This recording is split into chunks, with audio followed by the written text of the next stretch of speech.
Magandang araw Pilipinas!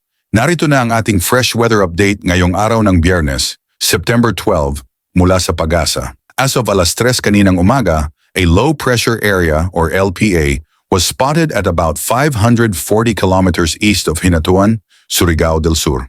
Bukod dito, easterlies ang patuloy na nakakaapekto sa malaking bahagi ng Luzon at Visayas. Dahil dito, asahan ang maulang panahon sa ilang lugar. Eastern Visayas, Caraga, at Davao Oriental ang makakaranas ng cloudy skies with scattered rains and thunderstorms, dala ng trough ng LPA.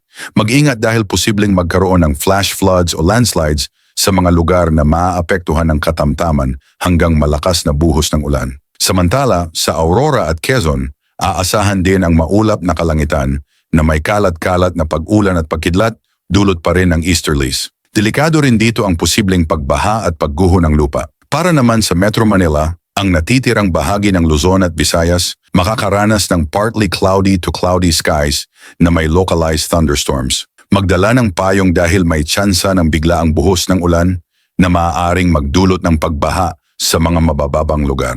Sa natitirang bahagi ng Mindanao, magiging partly cloudy to cloudy skies din na may mga localized thunderstorms. Para sa wind at coastal conditions, sa Northern Luzon, banayad hanggang katamtaman ang hangin mula silangan na may slight to moderate seas na 0.6 hanggang 1.2 meters. Sa Visayas at nalalabing bahagi ng Luzon, light to moderate winds mula northeast to southeast, may slight to moderate seas na 0.6 hanggang 1.2 meters. Sa Mindanao, light and variable winds na may slight seas, 0.4 hanggang 1.0 meters. Patuloy tayong maging alerto, lalo na sa mga lugar na madalas bahain.